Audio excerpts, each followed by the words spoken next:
Creepy and Geeky.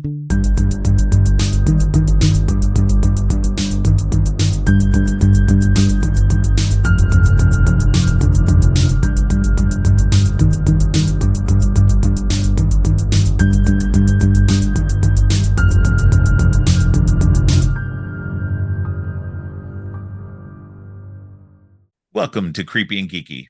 I'm your host, Robert, and on today's episode, we've arrived at the penultimate movie of Phase One in the MCU, Captain America, the First Avenger. Joining me is returning guest Hugh McStay. Hugh is a horror writer and a critic for the London Horror Society, and he's the co-host of Vampire Videos and podcast 616, a show I was on recently for their series on Secret Invasion. Welcome back to the show, Hugh. Thank you very much for having me, Robert. I am absurdly excited to talk about the First Avenger. So yeah, I can't wait. And it's been a lot of fun doing the Secret Invasion recap show over on 616 the last little while, and there's that's a very divisive TV series, and it's becoming that way. Yeah, I don't know when this is going out. This may go out after the finale airs or around that time. So I'm kind of like, at the moment, we've just watched episode 4, and I'm teetering a little bit, to be honest with you. I will see it out, and I hope the last 2 episodes are terrific. But I'm kind of losing faith a little bit in that show. Yeah, it's I won't be talking about this until maybe next year because I'm going in order. So, I'm giving it, like you, I'm giving it to the end and everything. It's been a little uneven, but overall I'm still enjoying it quite a bit. Mostly because of Sam Jackson's performances. He's just magnetic through all of this, that despite any pacing and storytelling issues, it's just great to see him finally getting to chew into Nick Fury as a character. So I think the finest moments in that series so far have just been Samuel L. Jackson sitting in rooms talking to other actors. Right. That's when it's absolutely soared. As you know, my co-host, the nerdy blogger Ashley Thomas, and I take turns at hosting when we do our weekly coverage. And boy, am I glad she is hosting this week, because I was in a full mood at the end of that episode, and I do not need to be near a microphone talking about it. So yeah, it'll give me a week to calm down and see what next week looks like. Definitely. All right, but today we are talking about Captain America, the First Avenger, our first look at Captain America as a character in the MCU, portrayed by the always excellent Chris Evans. So this was an interesting movie for me because I really enjoyed it. I've always really enjoyed the first Captain America. I know there's a contingent of people out there who don't like it as much as like the later Captain America stuff, but like, how can you not enjoy a World War II set movie directed by Joe Johnston, the guy who directed The Rocketeer, which is such a fun movie. I will claim that to my dying day, that The Rocketeer is a great movie. People can suck it. You are correct, yeah. I'm glad you agree. I don't have to kick you off the podcast now. No, but yeah, I think that Chris Evans was an interesting choice of the actor. Now, so for me, when he first got announced to be Captain America, I was a little skeptical because I was used to the types of characters he played up until that point were largely very snarky, very sarcastic kinds of characters. People like the character he plays in oh god, now I'm forgetting. What's Your Number? The romantic comedy with Anna Faris, and his role as the Human Torch in the first 2 Fantastic Four movies. Yeah, he's like the ultimate dude bro. That was his thing. So much so that he's even the actor they chose to send up the dude bro stereotype in the in Not Another Teen Movie. Yeah, and it's like he was perfectly cast because that's all you'd ever really seen him in. Yeah, absolutely. Yeah, that was such a funny movie. And yeah, so that's how I always saw him. And so when they cast him as Captain America, I was like, wait a minute, that dude's gonna play white bread Captain America. And don't get me wrong, I love Captain America. I I got into him in the I guess late 80s, right around the time that he actually gave up being Captain America. Hmm. And we got the whole John Walker storyline that ends up getting done up in the Falcon and Winter Soldier series. Yeah. So that's when I came into Captain America, the comic book. And Hmm. so it was a much different time. And then so Chris Evans becoming Captain America, I was like, okay, this is weird, but I'm gonna give it a chance. Hmm. And he really pulls it off well. Like he does a like such a good job at being Captain America. It's hard to imagine anybody else being that character now. Yeah, no, I agree. I agree. I mean, just focusing for a moment on Chris Evans, since that's where we're starting. I I think he's kind of this generation's Christopher Reeve in terms of Mm, superhero performances. yeah, He is just. It's hard. I don't even think that's an arguable point, to be honest, because he's handsome, charismatic, likable. Remember a time when heroes were allowed yeah, to be likable and not sort of snarky and badass? It's like he's a nice person, and like he's selfless, he's kind to everyone around him. And I think a lot of that comes because this film takes its time to get to the superheroes, the superhero moment, the yes, big reveal. And I think that holds true throughout Evan's entire run throughout the MCU. The reason that we love him so much, or that I love him so much, is because I look at him and I still see little skinny Steve in there. yeah, Having all the yeah, muscles and the power has not changed him one iota, which is why it's very difficult to not be in his corner pretty much at all times, because his heart will always be in the right place. I mean, his central central character trait is the very simple one, which is I don't like bullies. Which they kind yeah, of they allude to in this movie. And again, that carries him through every film. And like when he's standing up to Thanos in Infinity War, when he's facing off with them, it's as true then as it was, in the opening scenes here when he's getting beat up in the back alleyway by a bully. It's like he's not going to lie down. He's not going to let the bigger guy win just because he's big and tough and scary. And he'll do the right thing regardless of what it would cost him personally. So right. yeah, I mean, I love Evans in this role. He's great, and I mean, I think he's a really talented actor. I've seen a lot of other things he's been in, and like he's great as well at taking all that Captain America charm and charisma and completely subverting it. And I'm thinking most notably in Ryan Johnson's Knives Out movie, where he is Yes. just such an insufferable, horrid shitbag of a man. But again, it's because Evans is he's got that in his locker, but now he can put the sort of the aw shucks Captain America charm in front of it before he unveils that. I think he's terrific. Oh yeah, no, absolutely. Yeah, just because I was used to him being the snarky guy and everything. Like it was great when, he subverted that with Captain America, because then, when he embodies Captain America both as, skinny Steve and then later as, a buff Steve, that he never changes, like you said, he never changes his core values just because he's now, a strong super soldier doesn't mean that he's going to suddenly be a jerk. He's not Yeah. like, he's he's kind of the opposite of the old Atlas muscles ad where the skinny guy was getting the sand kicked in his face, and then he goes gets muscles and then kicks the sand in the other guy's face. It's like Steve doesn't do that. He's not out for revenge.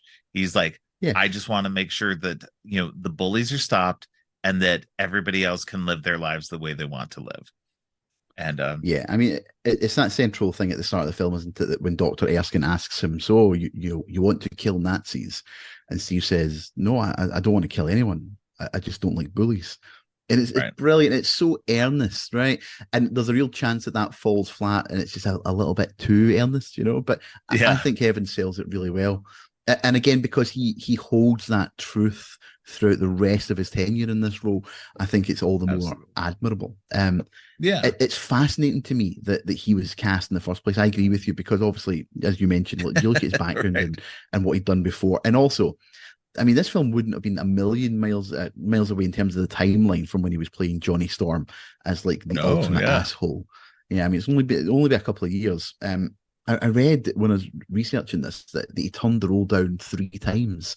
He really had to be convinced to do it. Apparently, Robert Downey Jr. Spoke to him to try and convince him.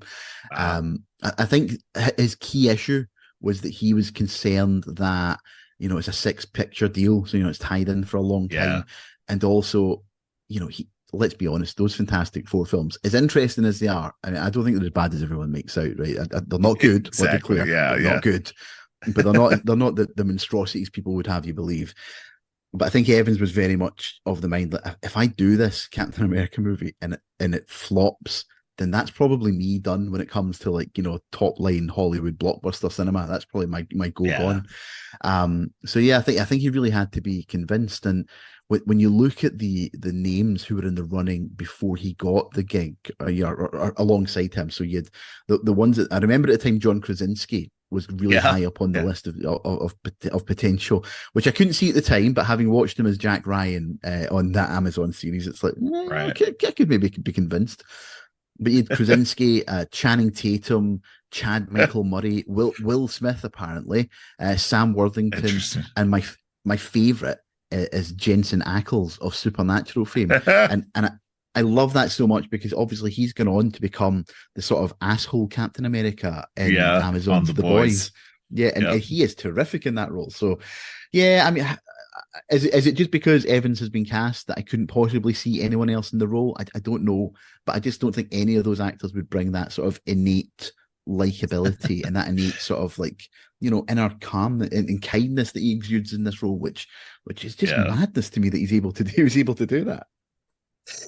Yeah, no, when this was coming out, I remember a bunch of those names. I remember Jensen Ackles was one of the names. There's another actor, I can't remember his name now, but he was on the TV show Chuck with Zachary Levi. He Mm, actually played the husband of Chuck's sister on right. there. And they actually his nickname on the show was Captain Awesome. And so I think he may have been one of the actors who tried out for the role as Mhm. well. I'd have to go back and look, but he definitely he was blonde, he was built, and he kind of exuded that same kind of aw shucks, you know, goodness that Mm, on the show on Chuck. So he was already kind of doing that. And so I was like, I could see him doing it. I was mhm. like, he would have been a good choice for that, but he wasn't the name. And so I think that, they were definitely going for somebody who was already in a well established movie name. Mhm. And, Mhm. and Chris Evans, who'd already done multiple um comic book adaptations, because not only was he the Human Torch in those first two Fantastic Four movies, but he'd also done the movie The Losers, which was based on a comic Oh book. yeah, of course, yeah. He'd done the movie Push, which was based on a comic book. So he'd already kind of been in that world of movie making of comic book adaptations. So it makes sense that you would go to somebody who already kind of has experience with that, Mhm. and and already has a built-in likability and audience there. So it was weird, but yeah, definitely once he was cast and once you see him, you're just kind of like, okay. And I also know that that part of, or I suspect that part of his reluctance at doing Captain America was that I've heard stories about that he's kind of not always he doesn't enjoy being in the public eye that much, Mm, and mhm. doing a lot of stuff. He suffers from anxiety, um, and so he, having something of that caliber and that level as Captain Mhm. America, that's a whole other thing than just doing the smaller movies. And so I think that may have been kind of what put him in the mind of, yeah, I don't want to do something this big. Not only Mhm. will I, will it potentially, mess up, other stuff in the future, but there's a lot that's involved in all this. And so, but I'm glad he went Oh against that and God, he yes. finally like took it, because he's so perfect in the role. Like, it's this great combination of writers, directors, and the actor doing their level best to mold this character into exactly what you want out of it. And what you want from that character is, you don't want somebody who's going to be rah America, that just steps to. You see it in this movie too, that Steve will do what's best for people, not what's best for the government, what's Mhm. best for who his supposed masters are. So Yeah.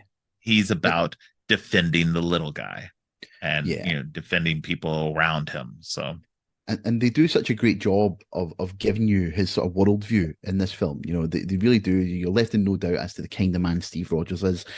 And it pays off beautifully, like really quickly in the Avengers movie, where he doesn't take much convincing to kind of like scratch away the surface of Shield to find out the nefarious stuff that Nick Fury was up to, trying to yeah, harness the power of the Tesseract. And again, that the character work is done here to lead into that movie, and I think that's what this is one of the things that Marvel do so well, especially in the early movies, is like they show these things here. We get to know the characters so well that when they do something like that in a future film, we don't need a character arc in that future film to get them there. We've already seen that happen. If you're following along, you know who Steve Rogers is. He's not going to put up with any shady government business. And right, yeah, I absolutely adore it. I mean, Steve Rogers, he's the only character I think in the entirety of the MCU who like I get excited when I know he's going to be on screen because I love the character that much. And I wasn't a right. big Captain America fan, really.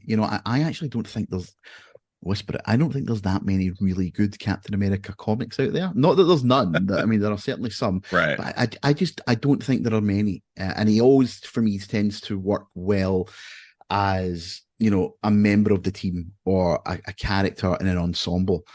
So I remember when I heard that Captain America was going to be one of the sort of the MCU launch titles. I remember thinking that was quite a bold move, Right. because that's a that's a difficult film to market in some territories, I suspect. A Yeah. film called Captain America, which is why I think they tacked on the First Avenger moniker, so that they could lean on that and not Captain America so much in certain territories. But yeah, I just think it was a bold move of Marvel to kind of tap into that. And at a time when they were trying to get their entire franchise off the ground, to step Right. away from the sort of the contemporary stuff or the fantastical stuff that we had with Thor and move to a sort of like an almost gritty throwback adventure, World War II story. I mean, I remember being genuinely astounded when I saw the trailers and it was like, oh my God, they're actually going to do the real origin story. They're Yeah. not just going to Yeah. have that as a sort of like a flashback scene and then we'll quickly drag them into the present day. And again, I think that's why that's the strength of this film is it's not in a rush to kind of get Steve to where they need him to be, and it takes its time throughout the film. We get to spend a lot of time with him. We understand his motives. I mean, it's about maybe half an hour before he even gets the super soldier serum. So you got a lot of Yeah. time with Skinny Steve as well to understand him. And honestly, Robert, I rewatched this last night and it remains one of my all-time favorite MCU movies. I mean, I think it's higher on my list than it is on pretty much most people's. I don't think I've ever met anyone who loves it as much as I do. But I do genuinely think it's that early MCU magic firing on all cylinders, and like it gave us a character who would see us through the entire Infinity Saga, and he gets the final moments in that saga as well. It's amazing and it's an astounding piece of work, and a lot of that's probably down to Joe Johnson, I think. Yeah, definitely. I think his sensibilities, because he's he done the Rocketeer, he Mm, done, and some other kind of period type of movies, that I think that he was a great choice for that, to bring that kind of you know uh older sensibility, and to and obviously it's down to the writers crafting this story as well, of mm, going back and giving us that time to breathe and to get to know Steve, before he becomes Captain America, and even once he does become Captain America, we so that's what's fun about the movie too, is that again, we don't even drop right into the action. We get Steve, he skinny Steve for quite a bit. You get mm. to live and breathe with him for a little bit. Then he becomes buff Steve, super soldier Steve. But then they're smart. They don't drop him right into the thick of things. They Yeah. build that up again. They're like, okay, well, you know what? We're gonna do a twist. We're gonna put him on, in these, shows to sell war bonds to kind of, and it was a great way of going, hey, look, this is why we don't do comic accurate comic costumes. This is why this would look stupid. So this way, There's when we get to the actual uniform, you'll be like, oh god, that's so much better. there's a bit of me wish that they had released some promotional images of Chris Evans in that outfit and just told the internet, yeah, this is the costume we're going with, just to see the Right. meltdown online. That would have been magnificent. That would have been great. That scene you're talking about where you get the Star Spangled Man with a plan montage. Yes. That's an all-time great Marvel scene. That everything about that is magnificent. It taps into those comic book roots. It's very funny. The song, let's be clear, the song is amazing. It is so good and it's so very, catchy. yeah, very period accurate as well. And again, it's it's one of those things that in another film that would be, they would race past that, but they take time to let you sit with it. Takes And so much time with it. Yeah. And it's like, it's such a great plot point. Yeah, and it pays homage to what the Captain America comics were. I mean, because they were just propaganda tools used in the 40s, the to first fight back issue has him against... clocking Hitler, Yeah. So And it's like it's brilliant that it's smart enough to kind of to give the audience a little nod and a wink to that, whilst also presenting them with a scene that is an absolute showstopper. Do you know what I mean? Most films would kill for a scene as good as that. And Captain America, the First Avenger, has got several throughout it. I know it's not the popular opinion, right? But I do maintain this. Out with Avengers, this is the strongest film in Phase One. I think Iron Man's terrific, and mostly because of Robert Downey Jr. I do think narratively it's a little bit, don't look too closely at the plotting, don't look too closely. But Robert Downey Jr. is so spectacular that he covers for everything else. Whereas for me, this is the first film where it feels like if this wasn't a Captain America story, if this had nothing to do with the MCU, this would be a great action movie, like war period piece. So I was like, with the weird sort of schlocky sci-fi trappings kind of stapled onto it with Red Skull. Yeah, I actually think it works really well just as a film first and foremost. Yeah, and that they do such an elegant job of tying it into the burgeoning MCU at the time. It's spectacular, and like I said, every time I return to it, I become more steadfast in that opinion, and it moves maybe like 2 or 3 numbers up my ultimate Marvel ranking. It's like, God, this is great. This is really, really great. No, I agree. I think that it's for me, I still kind of put Iron Man at above it. Mm-hmm. But I understand your point, because I do think that in a lot of ways Captain America is probably the stronger film overall, like in Phase One. Mm-hmm. Because it gets really uneven between Iron Man and Captain America.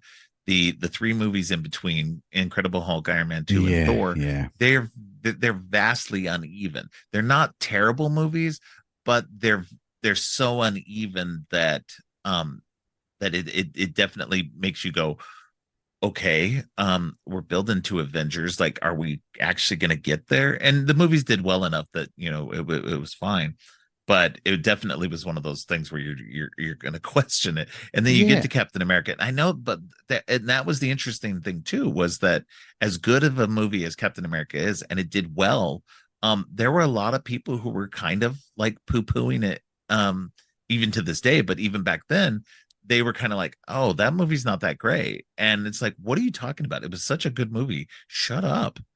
I think a lot of that is the throwback nature of it. I don't think it's what people were expecting, especially, I mean, you've just come off the heels of I think Thor. Is that the movie that predates this? Or is it Iron Thor Man 2? came out just before it. That's right. Yeah. So you jump from that sort of insane sci-fi soap opera that Thor is. And listen, I've got a big soft spot for the first Thor film. I think it actually stands up really well.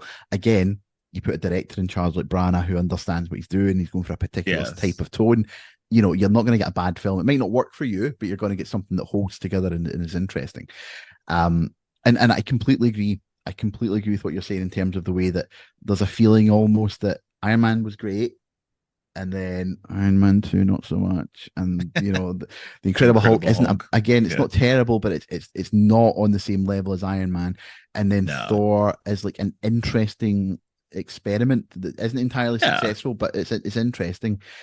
And but for me, that it genuinely felt like Cap had kind of brought us back, kind of grounded us again, whilst kind Yeah. of using that World War II setting to lay the groundwork for what we would see in the Avengers and what would pop up in future Marvel films, and even in that sort of early scene where Schmidt obtains the Tesseract, even tying that to Thor, like the way that he Yeah. takes out the mural of the World Tree.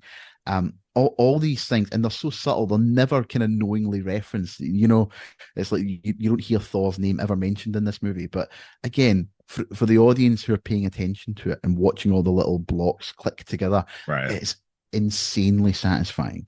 Yeah, there was for me, I agree. I think there was a real worry that, oh God, maybe Iron Man was like a magical one-off that they're not able to Right. repeat.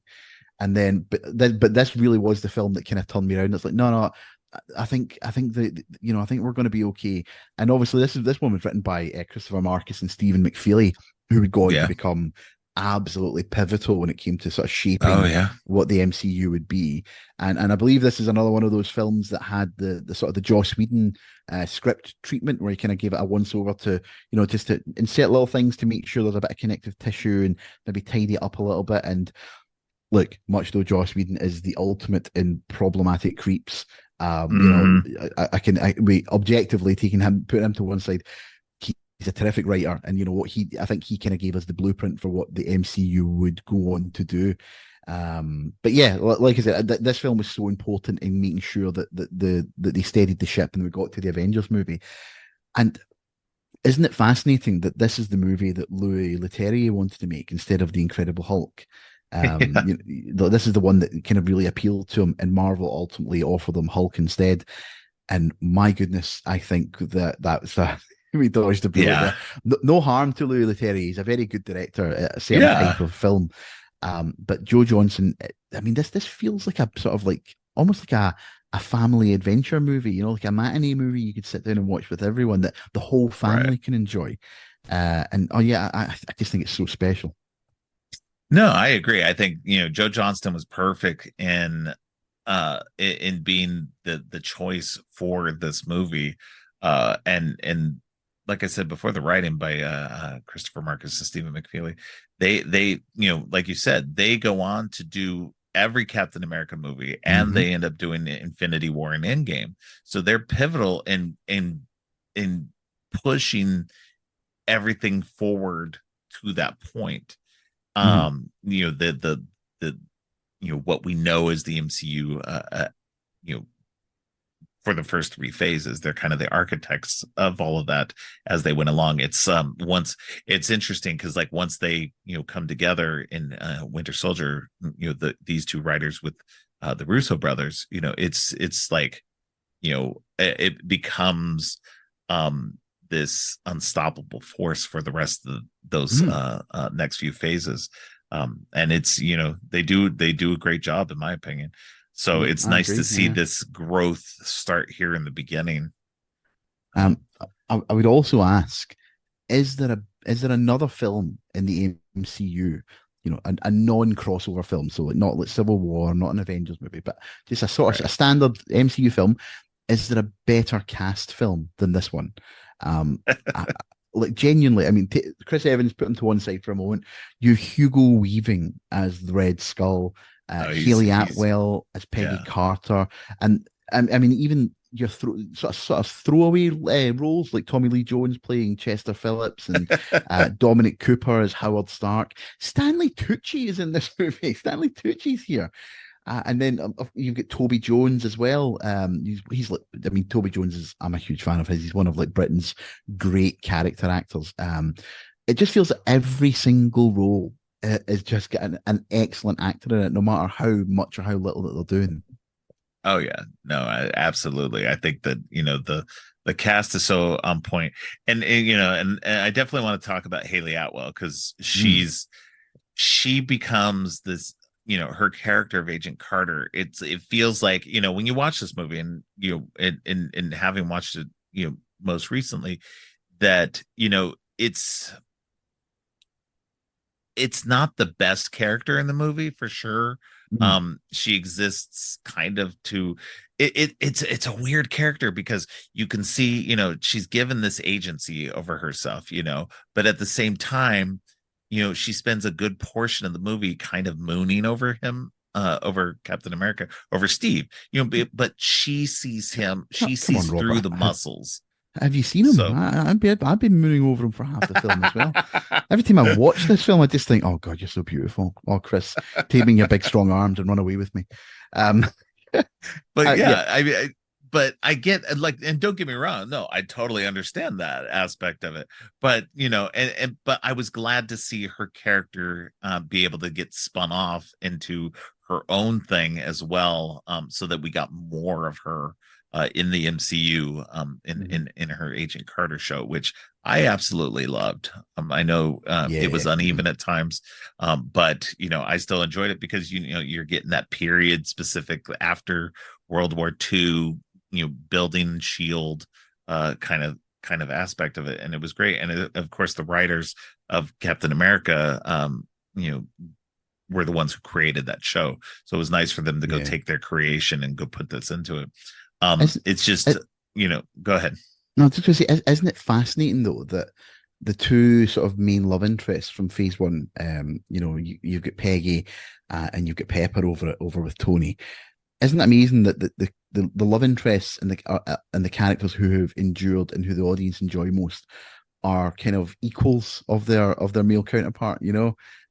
like I mean, Haley Atwell, is absolutely terrific as an actress, and she's just so charismatic. And this, you're right, this could have been a little bit generic and a little bit sort of stereotypical, this role.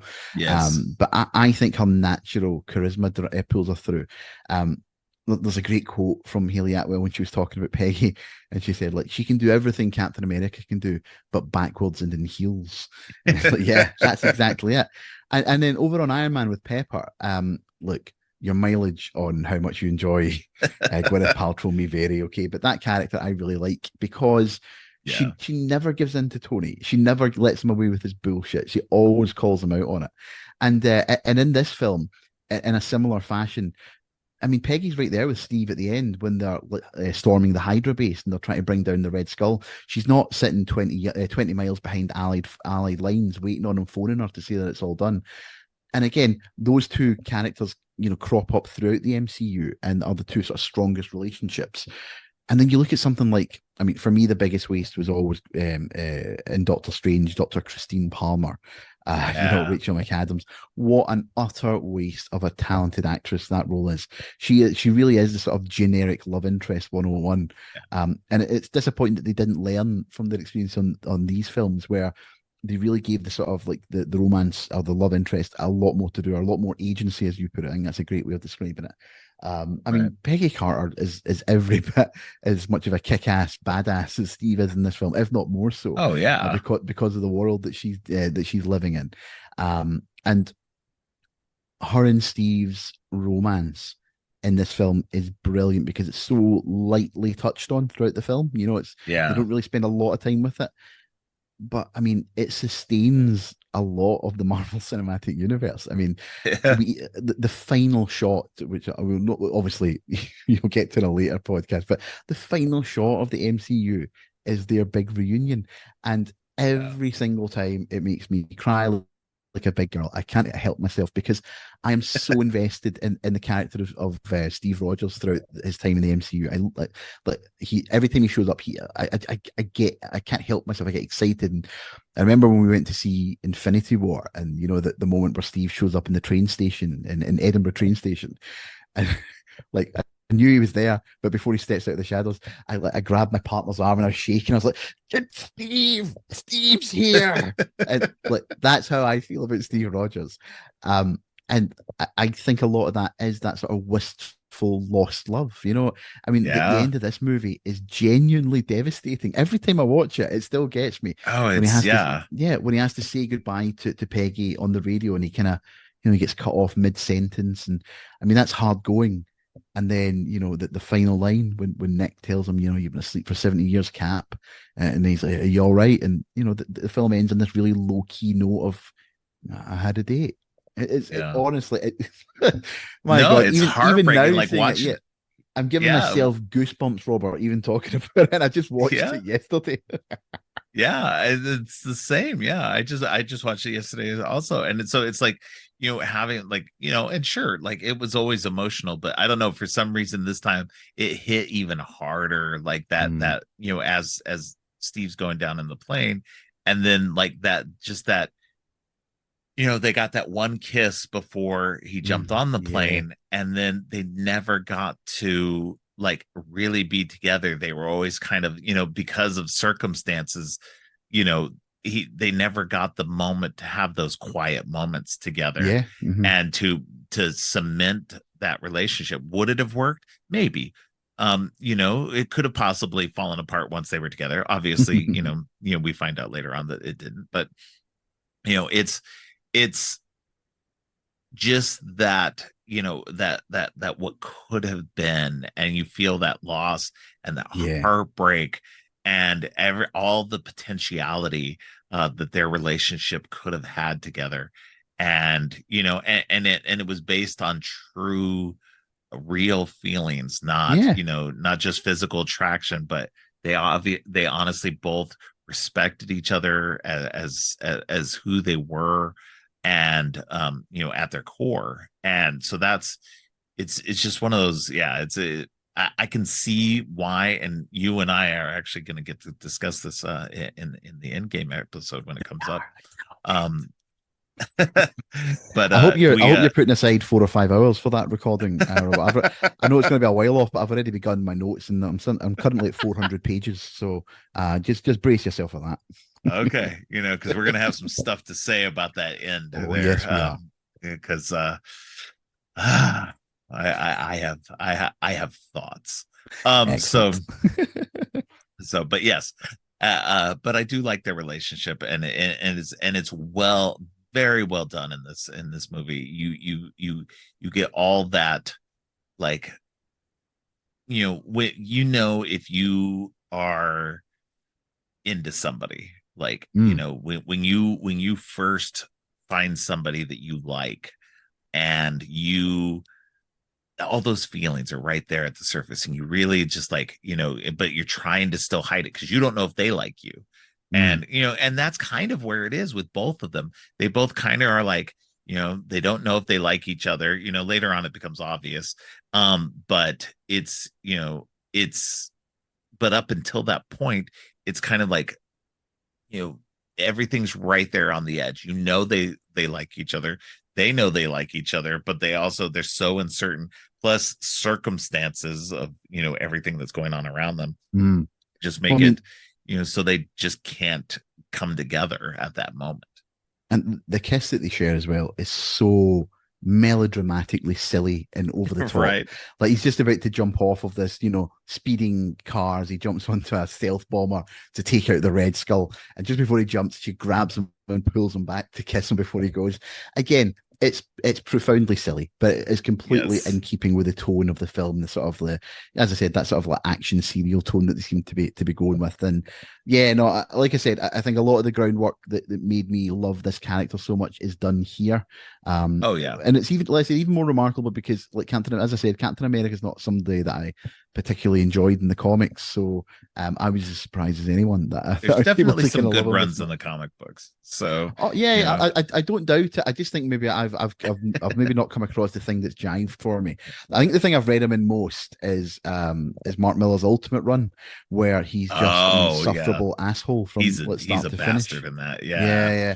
yeah, and again, I understand what Miller's going for. Like I do get the satire that he's playing there, but Right. it but wears there's thin but after a while. Miller is definitely coming at it from a different perspective too, Hmm. that and it's weird too, because like that's not who Captain America is, and like that's No, no, fine. It's no. the ultimate universe. I'll give it a pass on that, but like main 616, Marvel is a much better character. And don't get me wrong, the some of the storylines in the comic books are kind of up and down. It just Hmm. depends on the writers and stuff like that. But Ed Brubaker's run is super fantastic. It's Right. starts with the Winter Soldier, Bucky coming back and everything, which of course I'll maybe give it a look influences because a lot of the yeah. yeah, because I like I said, I've never really stumbled across a cap run, a solo run that's really done it for me. So yeah, I'll maybe give Definitely that a give the look. Ed Brubaker Mm, run a read, because that is probably one of the best runs ever on that mm, title. And it's a good long run too. So you get really into a lot of who Steve is, and a lot of the stuff that they pull in for Winter Soldier, the movie, is mm. is um, pulled from those comics. So much so Ooh. that Ed Brubaker himself gets to play a character in that movie. Oh, cool, So cool. yeah. Um, So but yeah, getting back to this one, it's this one's going back to the kiss you mentioned too. I think it's funny too, because yes, it's melodramatic and everything like that, but they immediately let all that tension out of it too, yeah, because he yeah. looks over at Phillips and he's like, I'm not kissing you. And so, and Tommy Lee Jones is so perfect for the general role in this. It's so good that he's just, it's There's a real I don't know, there's he a real just does that sense that gruffness perfect. yeah, there's a real sense that on set he showed up and he said, right, how do you want me to play this? And Joe Johnson just said, well, just be Tommy Lee Jones. If you could do that, like Right. that's fine. And every line of dialogue is just delivered in that sort of like Texan drawl that he has. Yeah. I just recently watched The Fugitive for another podcast on the We Made Okay. This network called do you know what? I can't remember the name of the pod. It's one of Tony's many podcasts that he runs. But it covers Oh, it's sort of his like new classic. 90s one, right? That's it. Yeah, covers Yeah. classic 90 movies. And as on, we're talking about The Fugitive, and yeah, I was just reminded how great Tommy Lee Jones can be when he's interested.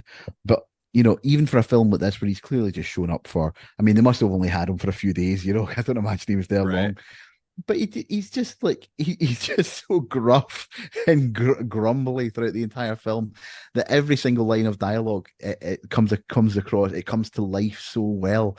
Like throughout the entire film, every time he doesn't get a lot to do, but he said that I'm not going to kiss you line is absolutely brilliant. That absolutely, it cracks me up every single time.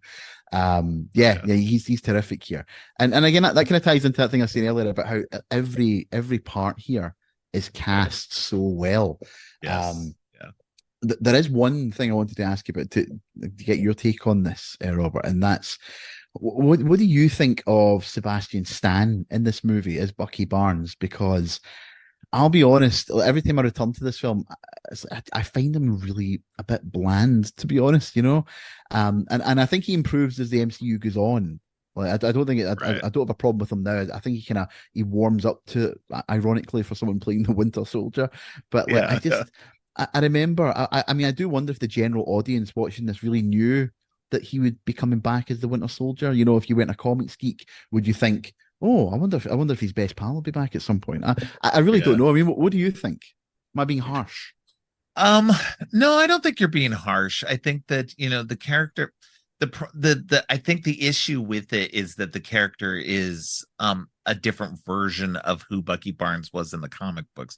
Because in Mm, the comic books, he was like a 16-year-old kid who was just happened to become Captain America. He like discovered Captain America's secret identity, because in the comic books, of course, there were tons of secret identities. Nobody was known who they were.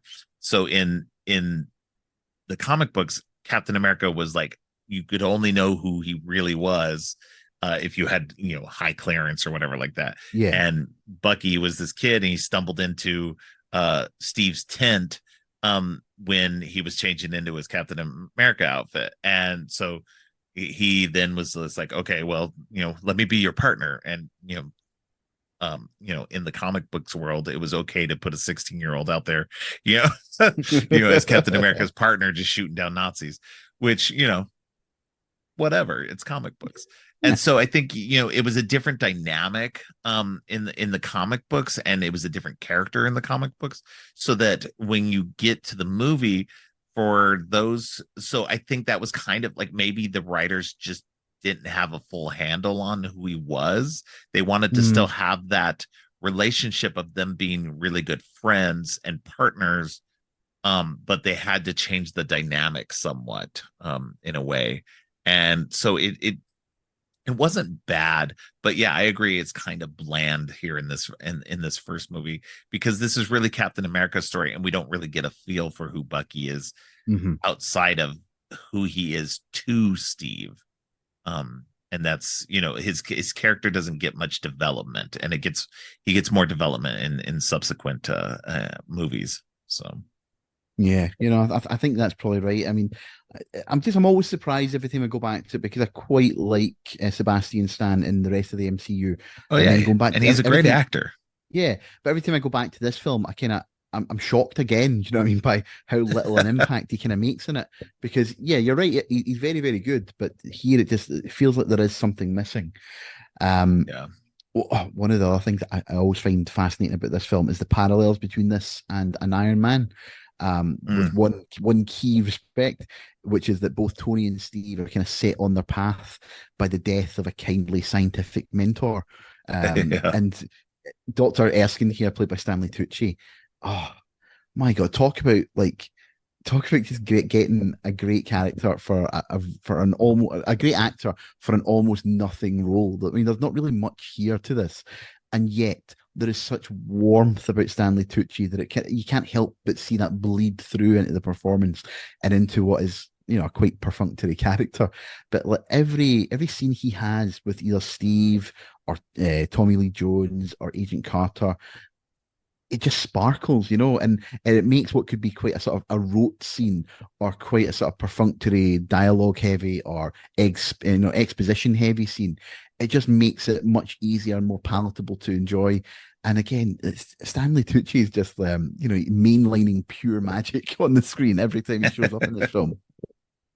No, absolutely. I think that's the magic of Stanley Tucci himself Yeah, as an actor, is that in any movie you see him in, no matter how big or small the role, he is just magnetic. yeah, yeah, He is so good of an actor that you were just dazzled by anything that he's in, like, The Hunger Games, Easy A, The Devil yeah. Wears Prada, everything big or small, he's so good in, and you just want more of him. And I remember so seeing the Easy A when I was in my 30s, yes, and thinking to myself, oh God, I wish Stanley Tucci was my dad. That'd be great. I, He's just like the greatest dad in the world in that film. So I understanding. kind, I'm not gonna lie, I kind of model my parenting off of that. Yeah, and I that's a try to good be thing. that Yeah. kind of parent. Yeah. Yeah. So, like once I saw him, like, I already kind of was like that anyway, but like Hmm. definitely after that point, I was just like, man, he's so good of a dad. That's the kind of dad I want to be. And Yeah. so, you know, I hope he's and like so, that in real life. I hope that's how he is. That's how I imagine Stanley Tucci to be now. oh yeah. That's set in my head. Yeah, and I mean, you can kind of see it, and I think that's what it is too. Is I think that Stanley Tucci brings his natural self into most, if not all, of his roles, and so you can feel just that warmth and personality that comes from him in each of those roles. And so Yeah. even when he is a bastard, which you see in other movies, Mm. the ones I named, he was actually good people, but it's you still feel that there's something there to him that makes him good. Hmm. So yeah, it's fantastic. I think it's interesting too, because there's a new Hunger Games movie coming out, and they got Jason Schwartzman playing a like a older relative, somebody who like his grandfather or something like that, Hmm. of the character Oh, that he cool. plays in the thing. So it's he's got to kind of play a very similar role in that way, that you got to Stanley Tucci it up, so But yeah, no, he's fantastic in this, and just the interplay between him and Chris Evans as Skinny Steve and everything. It's so good. It's so perfect in terms of they're where they're coming at from, in terms of what they want out of this, and Mhm. and that plays into Steve's character itself too, because he wants to live up to what Erskine wanted in terms of his super soldier, and so since he's the only one who benefited from his serum, that Mhm. he's got to be this living embodiment of that. And I think that propels part of his character along. It's also part of who Steve is, but that also plays into it. Yeah, yeah, no, I think that's right. Um, can I ask you a question, Robert? Sure, of This course. is something that I was talking to my daughter about today. After I watched the movie, who do you prefer? Okay, do you prefer Dominic Cooper or John Slattery as your Howard Stark? That's tough. Yeah, it is tough. I think Slattery plays great, kind of world weary older Howard, who's been around, who's seen it all, who's Mhm. kind of just like, you kind of feel like he's just done.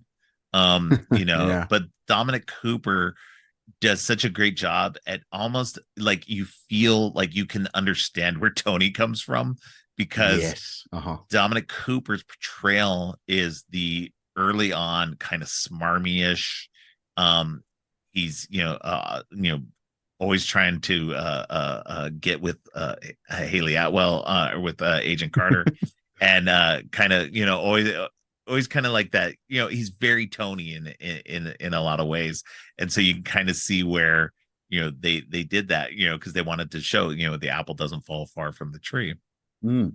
Um, so it's interesting to. So I kind of like both. It's hard to choose, really. And we get more of Dominic Cooper. That's what's funny too. Is like you feel like he's only going to be this one off, and then he gets some extra time in the Agent Carter series. So we get a little bit more fun with him Yeah. later on. So, See, honestly, I find it very difficult to tell who I would prefer to see more of. I always remember the first time that I saw Endgame, and John Slattery's version of the character meets Tony, and I yeah, just what I'd hoped is that we would later in the same scene that he would meet Steve, but he'd be played by Dominic Cooper, and we could just jump between the two depending on what scene we were getting, because that's the only one. They've kept them very strictly apart. Like Tony Stark, Robert Downey Jr.'s character has never interacted or seen any version of the Dominic Cooper one, and the same as right. Steve. Yeah. Steve has never seen John Slattery. So yeah, I quite like the idea of that. That may just be me.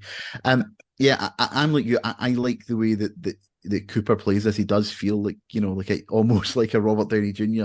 Not an impression, because No. that's disingenuous. There's a lot of Howard Hughes about this performance as well. Yes. Yeah. Um, and yeah, no, and again, like this is a film from Joe Johnson, so you can't help Yes. but be reminded of the Rocketeer when you're watching him as well, which I think is terrific. A nice little homage to his own little cinematic universe.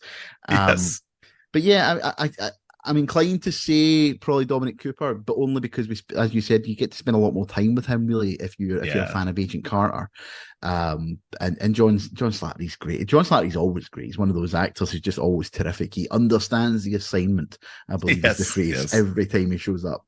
But yeah, no, I again, this is another one of these moments where even this early on, Marvel are cognizant of how important it is and how unique it could be to link all these films with these little things. Yes. I imagine there'll be a lot of people who will have watched this entire film and not really got the fact that was meant to be Tony Stark's dad. It's maybe just not registered for Right. them, because they're not that invested in it. But again, if you are, oh my God, it's like catnip. It's like, can you believe they're doing this, that they're actually building this universe? Well, and Yeah, I then love it.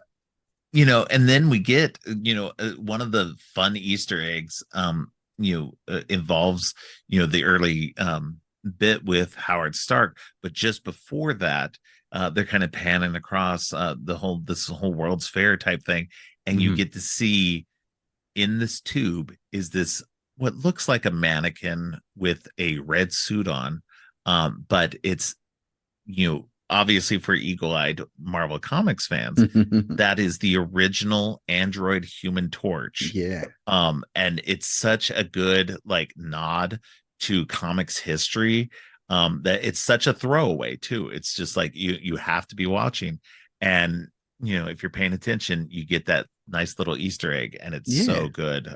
So sure, I would love to see more of that. The original android Human Torch, but we're It's obviously not going to fascinating. get Yeah, that anytime soon.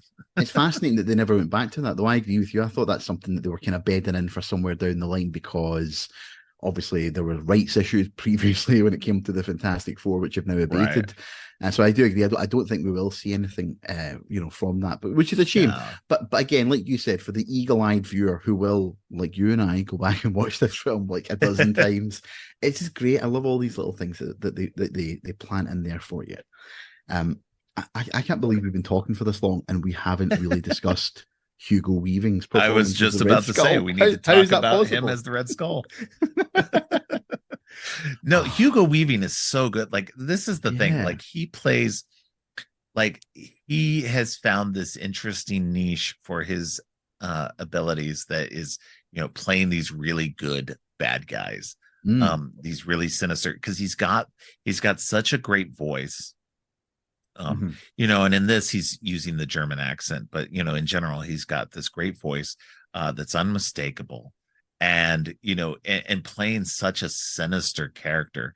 And I love the kind of twist on the Red Skull character. Again, this is what is interesting about the MCU, and and I think that most people who started out complaining about the MCU and how it deviated so much from the comic books, I think over time they've gotten used to it, and they're just like, okay, we're along for the ride. And me myself, I've been a hardcore Marvel fan since I was a kid.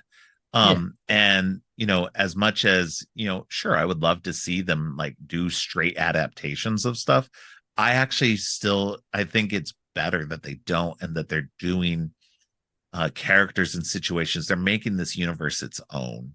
And in that, they took the Red Skull and made him this interesting other character. He connected it to Erskine, and connected the super soldier program, that they made him, because he wasn't in the comic books, he wasn't the creator of Hydra, and he's always been portrayed as just a Nazi. And in this, they're like, he's above being a Nazi. He's like, Nazi is just Hitler and the Nazi party is just a stepping stone for him to get the power he wants, because he's beyond that. He's beyond all these petty concerns of things, because he just wants to get the Tesseract and the power for himself, and to become a god. So, it's an interesting take on the character that elevates it so much better than what we get in the comic books most of the time. So no, I agree. My daughter said to me when we were watching this, like, does Hugo Weaving only play bad guys? And I said, so why? And she said, because he just looks evil. He looks like a terrifying evil man. So yeah, okay, that's probably fair. But yeah, there is an element of that. There's something sinister. He's got a sinister energy about him, and I think he's great in this. He just, he really imbues the villain character here with a sort of cartoon gusto, and he just like eats up the screen every time that he appears. It's so disappointing to hear that he really didn't enjoy his time on the film. I think that's maybe a lot to do with the makeup. I think I remember reading, but I don't think that creeps into his performance at all. I think we still get an absolutely top tier MCU villain. My disappointment is that they've never really gone back to the Red Skull well. Now he does appear obviously in Infinity War and Endgame as a sort of like the keeper of the Soul Stone, which was a really cool use, and I love the imagery that they use with him there. But Red Skull's one of like the big Marvel villains, isn't he? Like, when you come Yeah. to 616 comics, like he is one of the main villains over the last like 60 years, constantly reappearing in different guises and Yeah. reinventing himself. And I love all that stuff. And it does feel that they've kind of like they've written themselves into a corner here because by making him the keeper of the Soul Stone, on Vormir, I don't think there really is a way that they can bring him back into the sort of main Yeah. continuity until they do whatever the hell it is they're going to do with Secret Wars, which Yeah. I still think that's going to give us a soft reset. Not it's not going to be like Yeah. like all this didn't happen. It'll just be a soft reset of the universe, and they can move some pieces around it as they see fit. But yeah, like he's terrific in this film, and he doesn't show up much. So when he does show up, he has to leave an impact. And every single scene Yeah. he's in, he's great. And like you said, they do a good job in like, right, this guy's evil. How can we make him evil? Well, let's just say he's worse than the Nazis. How about that? Oh, that's Yeah. great. Yeah. He's worse than the Nazis. It's also a good way to have your World War II movie and not use any Nazi iconography. There are Yeah. I think there are like one or two swastikas in the opening 10-15 minutes of this film. And then after that, it's the weird sort of Hydra symbols and stuff The that you see Hydra everywhere. symbol. Yeah. And I'm a fan of that. Like the less, I was going to say glorification, but I don't mean that. But the less Nazi iconography I see in my movies, the Right. better, to be quite frank with you. Especially Absolutely. given the current political climate and the way things are going. I don't want to see a swastika anywhere near a Marvel property if I can Yeah. avoid it. And I do think that they do a good job here. He gets a couple of lovely moments in this film. His unmasking in the factory while everything's exploding around him, and he takes his face off is genuinely ghoulish and it's like a proper horror movie moment. Yeah. When Cap punches him and like like his face is moved slightly and like he's got Yeah. that little gap under his eye. And I remember being utterly astounded. I didn't know what was going on at this point. I still hadn't really pieced it together that he was already the Red Skull. Although I should have done, because they have that great scene early in the movie when the artist is painting a portrait of him. And Yes. Yeah. I don't know the name of the actor, so I do apologize to him.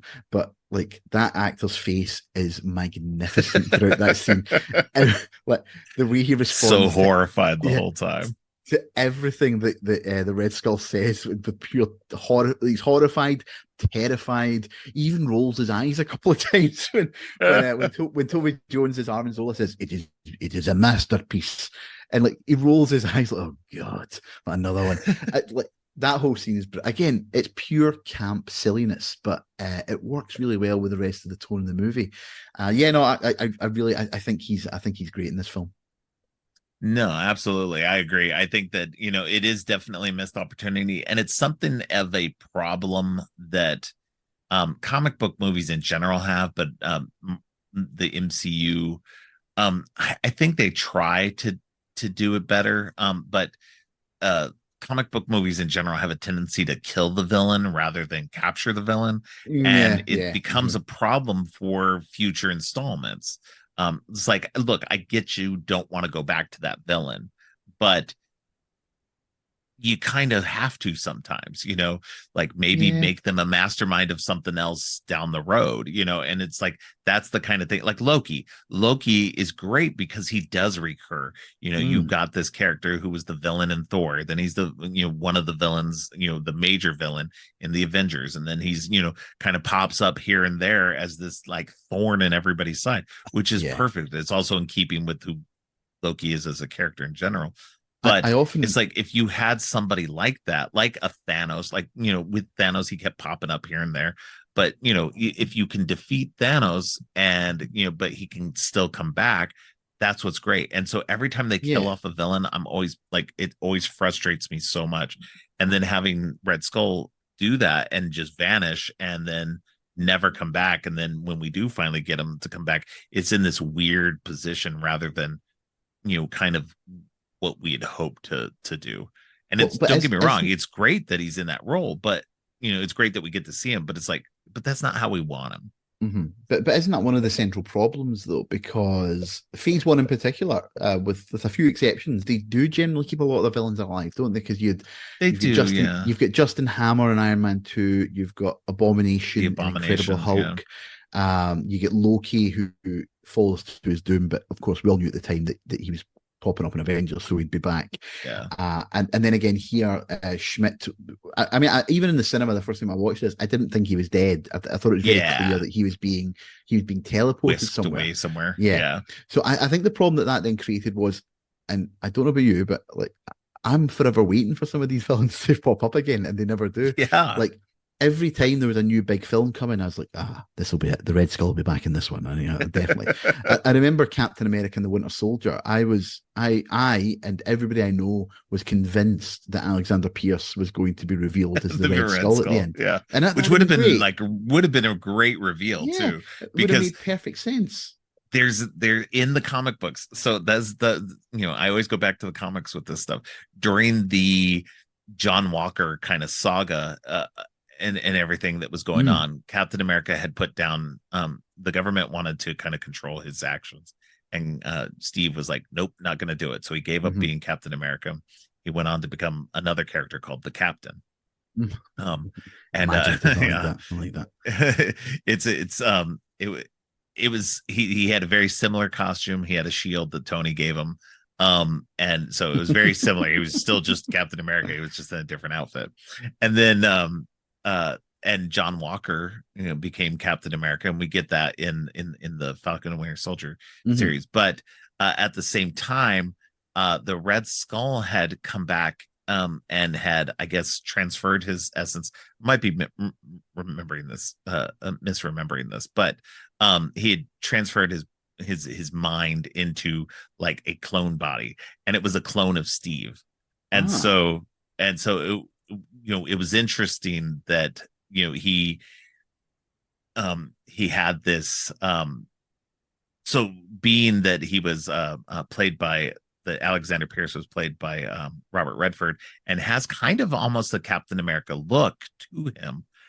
Would have been kind of interesting to get that, where it had been this older character who looked very Captain America-esque and had really been like the Red Skull underneath it all. So that would have been a fun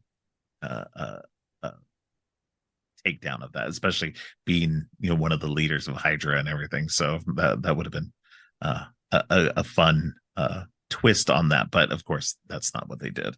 So yeah. I mean, I'm still forever waiting for Justin Hammer to return. I'll be honest with you. I am so disappointed that we haven't seen Sam Rockwell back in the MCU in some capacity, because I mean, not to turn this into the Iron Man 2 podcast, but Iron Man 2 is a film that I don't think, again, it's not terrible, but it has a lot of problems. But I'll tell you what, Sam Rockwell is not one of those problems. He is one of the he's absolute highlights for me. Yeah, he's terrific. But I do think that's maybe something that's in their head, that they don't want people expecting every villain that they've seen to return. I wonder if that's come part back. of it. So it will be interesting to see, but because I do think you're right. I think as the MCU moves on, there's been a real, like, we've lost some real great villains that I wish that they had. Killmonger is the one that jumps out to me, but is the biggest waste, because put him in a cell somewhere and let me see him in 5 years, and we'll see what he's doing. Thanos, I was okay with them killing Thanos, because that it had to feel like an end. We were losing Tony at that point. It had to feel like the end of the phase. So I don't mind. And again, let's be honest. If they want Thanos back, he'll be back. They'll work out some way to do it. Yeah. Look, I'm still not convinced. Thanos in the comic books has a habit of dying and coming back. So exactly. I'm not convinced that we've seen the last of Steve either in some capacity at some point. So everybody will be back at some point. I think if you're a comic book movie fan, or a comic book fan in general, you just need to make peace of that. You can enjoy the emotional beats when they come, but always have in the back of your head that all of this can be undone if they want it to be. So don't worry too much. Absolutely. No, things change all the time. So we may see some of our favorite characters back. They might not be played by the same actors, but we'll get some of our favorite characters back, and hopefully played by equally fun actors. This movie is such a fun adventure. It's the acting is stellar. The plot is really good. The each scenario is really good. It's so fun, and and we get to have this this advanced tech thing that they do with the guns and stuff. They imbue each of these weapons with tesseract energy. And so, it's this neat little retro sci-fi action adventure story that fits so well with what Joe Johnston does.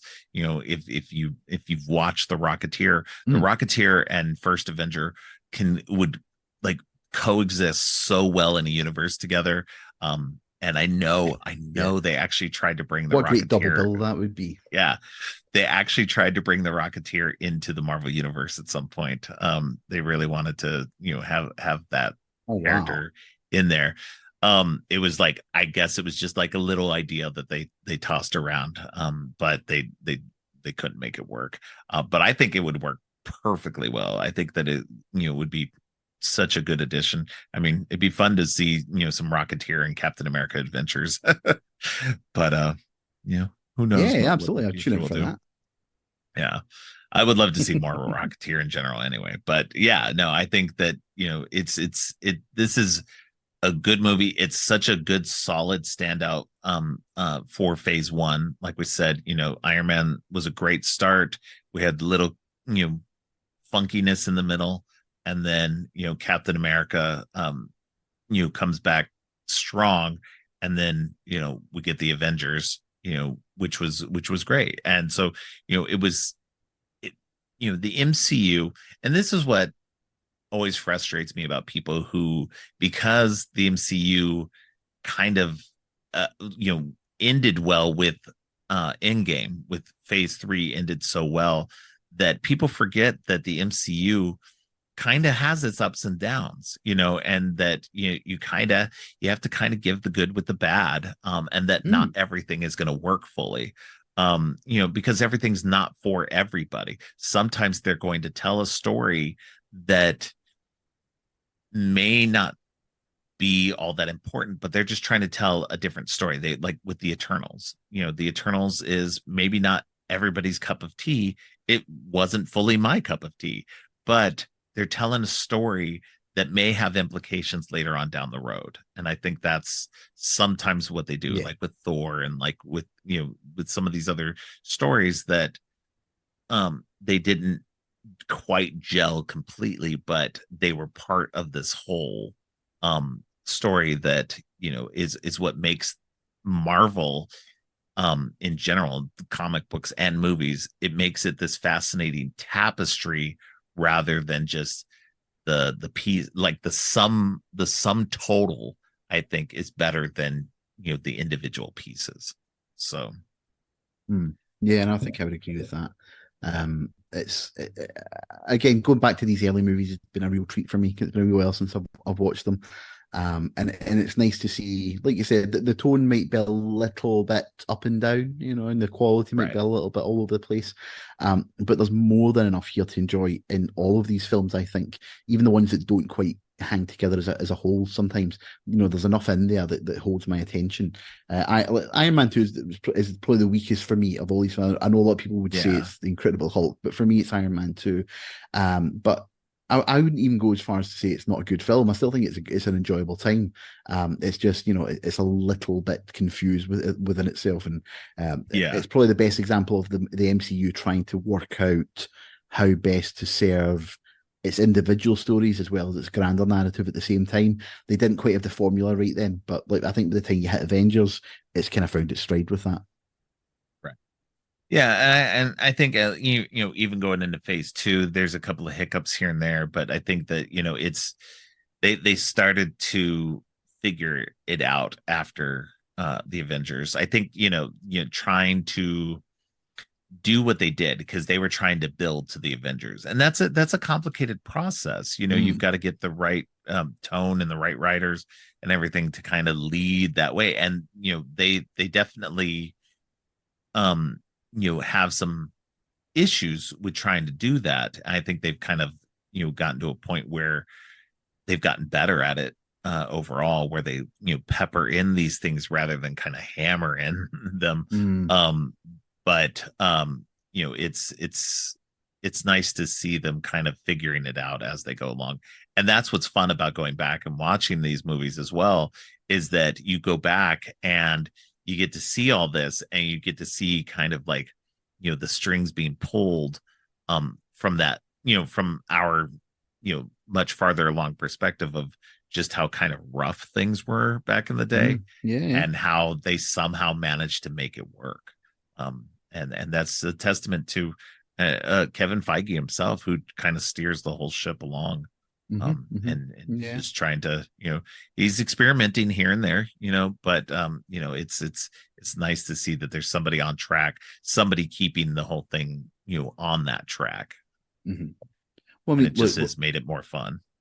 look, I mean, as we sit here in 2022, we are 32 movies into the Marvel Cinematic Universe. There was always going to be issues, and there's always going to be, creaks in certain parts of the franchise. I still don't buy into any of the the superhero fatigue thing that we're hearing. It's not superhero fatigue; it's bad movie fatigue. I think that's what it is. People are, people, and like COVID has changed the landscape for what a blockbuster could be expected to make. I think in a lot of ways. Yeah. A lot of these mid-range Marvel films just aren't going to hit the $1 billion, that they were doing at once upon a time. But I tell you what, by the time we get round to the Kang Dynasty, or whatever it will be called at the time, by the time it releases, by the time we get there, I bet you that film pulls in about $1 billion, because people will turn out for an Avengers movie. And I think I've said this before to you on your podcast, possibly.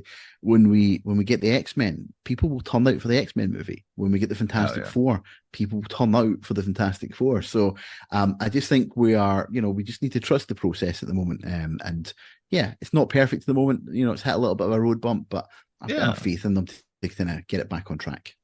No, agreed. I think that, it's, like you said, the landscape has changed. I think this is the interesting thing is that Feige is making the movies that he wants to make. And box office be damned. Like, he's going to, sure, he would like them to make good money, but the reality is that movies just aren't making that kind of money anymore. So I think he's trying to make these more mid-tier movies that don't have to make as much. I think the budgets are still out of control, and I don't think that's necessarily on his end. That's the studios being weird and throwing way too much money at things. No, I think that's exactly it. It's the budgets need to be reined in. I also quite like the fact that they've been very open in the last 6 months about the fact that they plan to scale back the amount of content that they're releasing. They're really going to change the way in which they do things. So there won't be as many TV shows. The films that they've announced will still be coming, but they won't be coming quite as quickly as they've said. All that's fine. I mean, I'm a very patient man, Robert. I really am. I'm patient, but I like these. For me, it's been exciting and fun. And so them talking about scaling back, I'm like, oh man, come on. I was really excited for stuff. And so, it's fine. It's whatever, but I do know hate what you to mean. see them scaling it back. No, I do know what you mean, but I'm all for scaling it back if it means that there'll be more of a focus on the certain quality things. will get better. And because I do agree that some of the quality's been kind of a little funky.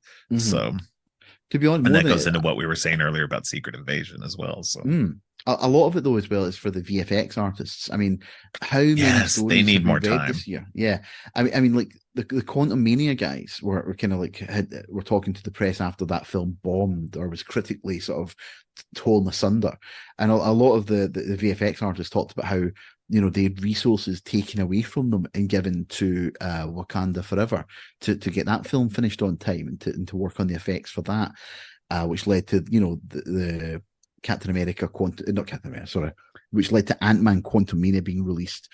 I wouldn't say unfinished, but there are certainly VFX shots in there that could have required a lot more work, but they were under pressure just to get it out. So yeah, take your time with them. I am patient. If I go from getting 4 Marvel films a year to just 2 and maybe 1 TV show, I can live with that. I'll be. I don't know. By all means, if you can facilitate giving me it all at a high quality without putting pressure on people, then do it. But if you have to slow it down, it's all right. I'll still turn up. I'm still going to be there for those movies. Still there opening night. Oh yeah, no, I'll always be there opening night or if it's a TV series, I'm always there like first day. Like I'm always watching Yeah, I'm that the stuff same.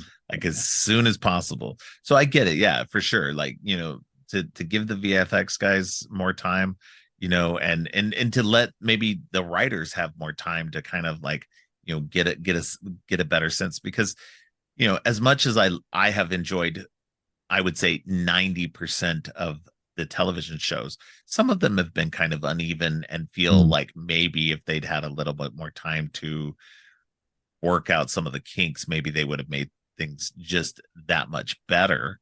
Then I think, so it just kind of like it's definitely catch 22. I would love as much as possible, but I want them to focus better and I want them to be able to give the VFX people more time.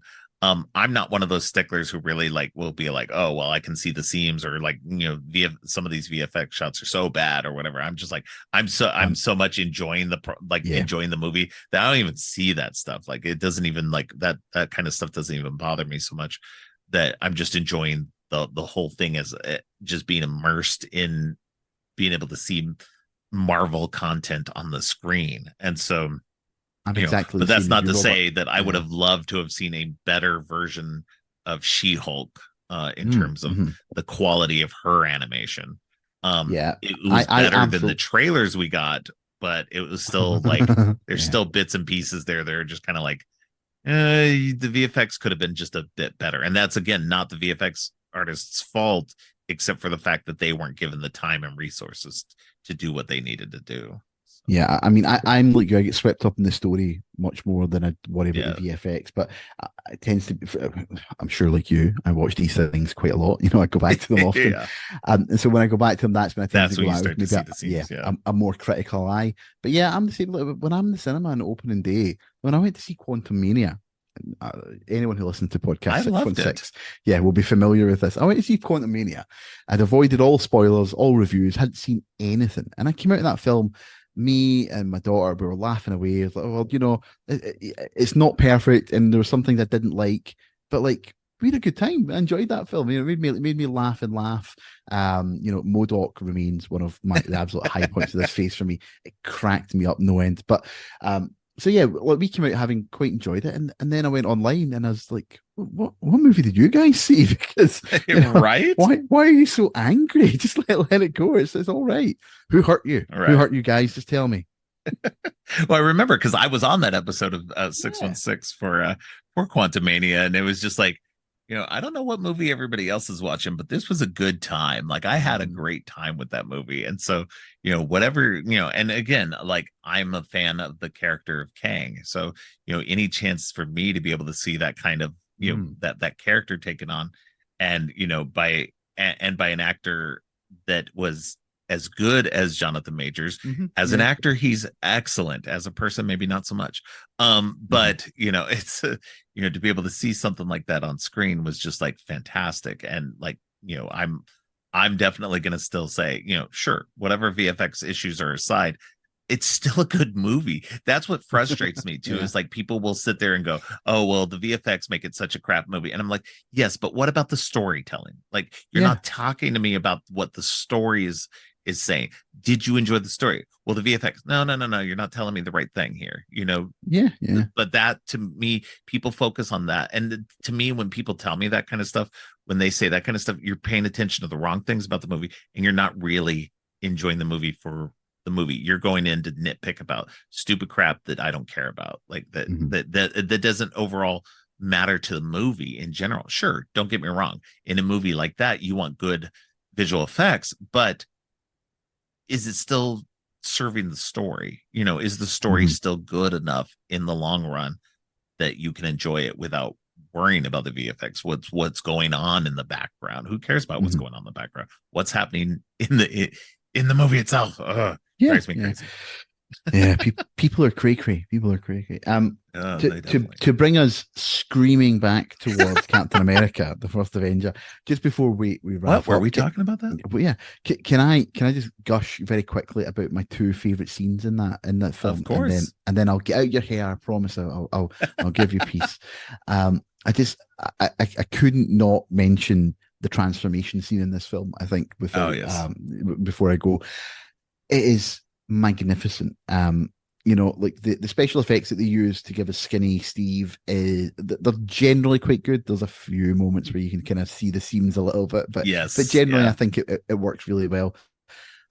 But my God, when you've got all that sort of like 40s styled high tech equipment, where there's like dials and giant buttons and wheels everywhere that they're turning. I mean, that is absolutely my jam. That is so cool. And then obviously when they open it up and there's our Steve, absolutely buffed to the max, those ridiculous Buff rippling and pecs. glistening, and Yeah. yeah. I mean, how, of course, Agent Carter fell in love with them there. I mean, I fell in love with them there as well. But that whole scene's terrific. I mean, like the moment where he's standing next to Peggy and, she can't help but reach her She hand out to reaches out touch and his touches, pec and which pulls her was an hand ad back. lib too. Yeah. So she has to stop herself. Oh, no, no, I'm not going to touch him. But yeah, everything from that moment right through like the chase through 40s New York when he's hunting down Kruger, who's just Yeah. killed Dr. Erskine. All of that is magnificent. It's great watching Steve kind of adjust to his new abilities, when he's sprinting down Yeah. the street. But Falls in he through the window. yeah, he hasn't adjusted for the curvature because he's moving so fast. He just falls out the window. Because again, those little moments kind of make it feel all the more understandable and real. It puts you in his shoes more. It's like, how would you react if your body was suddenly like if you Yeah. could suddenly do things that no other human being could possibly do? It would take some time to get used to it. And it's So those little touches that make it better in a lot of ways than mm, maybe some other comic book stuff, because you're adding in that touch of reality, mhm. and it's just a small detail, but because you're doing that, like, you're just like, oh, okay, this is the kind of stuff that, to me, makes the Marvel movies just that much better than Yeah. most other stuff. The effects that are used throughout the MCU to illustrate Steve's powers in particular, I think are always brilliant. I remember being really excited when I saw the Incredible Hulk, and you get Tim Roth kind of like sprinting through past the army, attacking everything. Yeah, He's got that kind of some of the super soldier serum available to him. And I remember yeah, thinking, oh my God, a film with someone who can do that would be amazing. And it is. It's really cool. One of my favorite MCU moments is in Infinity War when T'Challa and Steve are leading the heroes and the rest of the yeah. Wakandans, and like as they're all sprinting into battle, suddenly Steve and T'Challa move away from the pack just because they can't help it because they're so quick, they're superhuman. They leave everyone else behind them, and it's just the two of them on their own. And like I said, it's adhering to the film's internal logic or the Yeah. world's internal logic like that I love. Other films wouldn't do that. Other films would just have them all arrive at the same time. But like, Yeah, no, no, yeah. no, no. Like Steve and T'Challa have these unbelievable. They're like the very They peak are of what a better than human could human. ever Yeah. do. Yeah, it's not possible for the rest of the team to keep up with them. So yeah, no, Yeah. I love that. So anyway, I had to mention that, and the other scene that I have to mention, and we did kind of touch on this, but I cannot stress enough how great the end of this movie is, which is Yeah. the scene in Times Square where Fury catches up with Yeah. them and lets them know what's happened. Now, I think that's pretty much been lifted wholesale from Miller's run on the Ultimates. I mean, it's almost identical. That's what happens. Steve wakes up in a shield facility and breaks his way out and ends up in Right. Times Square where he's kind of faced with it. But the of course, it being the Ultimates, the reason he doesn't accept that he's in the present day, that he's with Shield, is because Nick Fury is black. And because Right. in his world, a black man would never be promoted to colonel, and that was the Nazis' flaw. It's like, oh God, all right, Miller, we get it. We get what you're doing. But Yeah. but here it's so gloriously sad. I can't think of a better way of describing it than that.